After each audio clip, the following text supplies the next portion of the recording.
Let's make chicken dum kebab with stir-fried vegetables and air-fried roasted potatoes.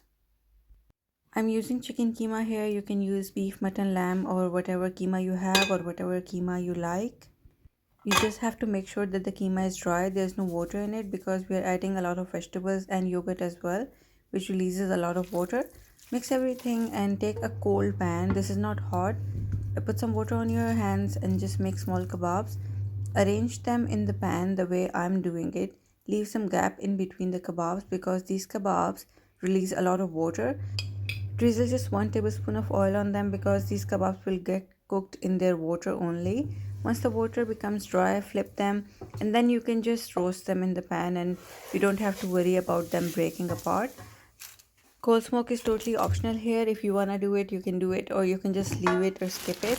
I had some roasted potatoes, so I put them in the air fryer until they were done. These took about 25 to 30 minutes altogether. Once the coal was cold, I removed the kebabs from the pan, and in the same pan, I added some oil, garlic, and vegetables. I somehow skipped to shoot the video of adding spices to it, but it's all listed on the screen.